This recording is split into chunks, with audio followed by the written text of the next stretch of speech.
Bonjour, c'est Adrien Machu, deuxième année de LCE japonais à Lille 3. C'est la dernière entrée du journal de bord pour l'UEPE Bien Ambassador. Du coup aujourd'hui, comme vous pouvez voir, on se retrouve dans un cadre un peu différent parce que je suis en plein milieu d'un voyage, les voyages dont je vous parle justement dans mes journaux de bord. Là je suis à Kyoto, ce que vous voyez derrière moi c'est du coup la rivière Kamogawa, qui est vraiment un endroit super beau. Si vous avez l'occasion de passer à Kyoto, je vous recommande vivement. Il y a beaucoup de touristes en plus.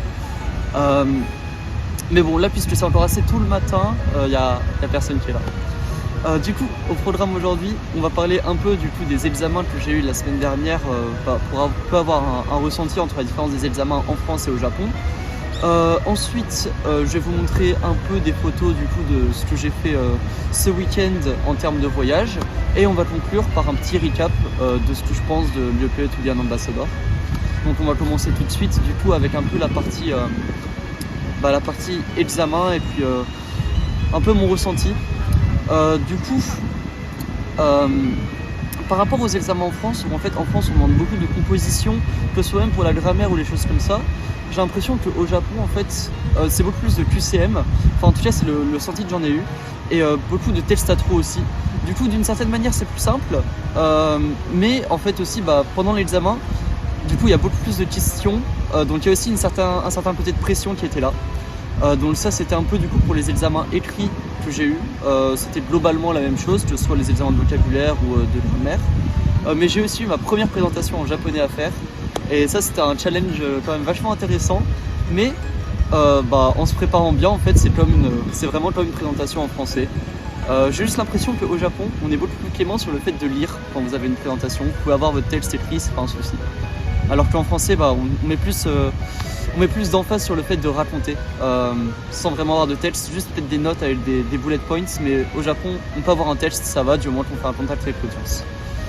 Du coup voilà, c'est un peu la partie examen. J'ai pas encore les notes, mais bon, en espérant qu'on croise les doigts pour que tout se passe bien. Du coup maintenant on va passer un peu à la deuxième partie, qui est la partie voyage. Du coup moi là ça va faire depuis mercredi soir que je suis à Kyoto. Là aujourd'hui, le jour où je prends cette vidéo, on est le dimanche même. Et en fait si je suis venu à Kyoto aussi, c'était pour voir un peu les marchés de Noël européens, parce que c'est décembre, c'est Noël, et ça me manquait un peu l'ambiance de Noël qu'on retrouve en Europe.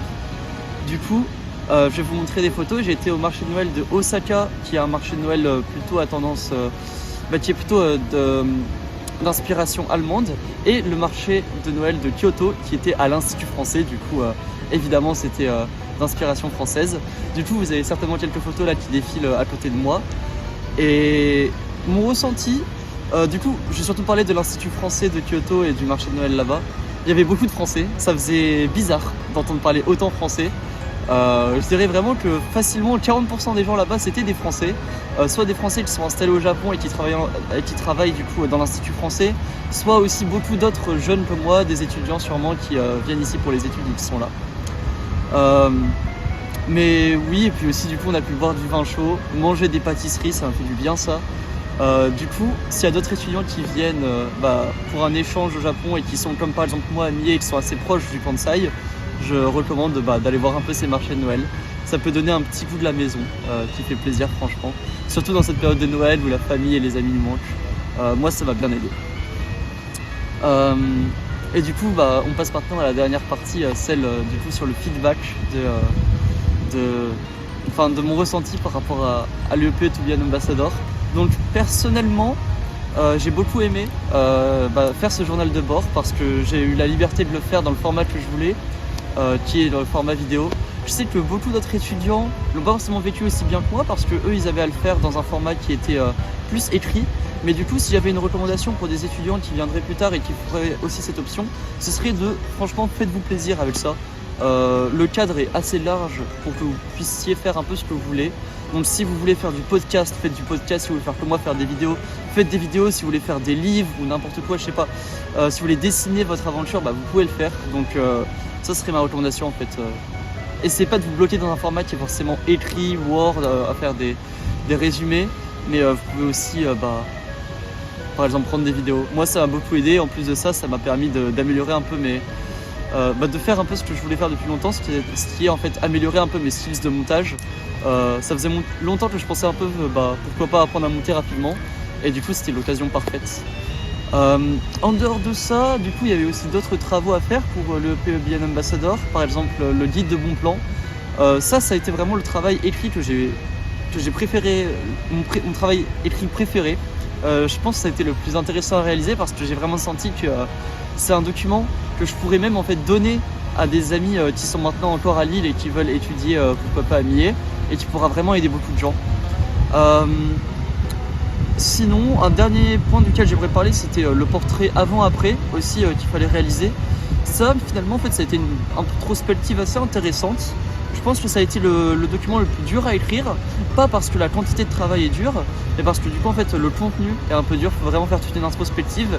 Et c'était intéressant de faire ça, justement, cette période de fin d'année.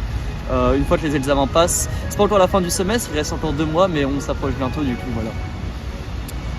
Donc voilà, je pense que c'est sur ce qu'on va conclure ce dernier journal de bord. Merci de m'avoir écouté. Merci du coup à l'Université de Lille et puis à l'UEPBN Ambassador de nous offrir cette opportunité à l'étranger et de pouvoir avoir une matière aussi flexible pour raconter notre expérience tout en obtenant des crédits. C'était Adrien Machu et bonne journée à vous. Au revoir.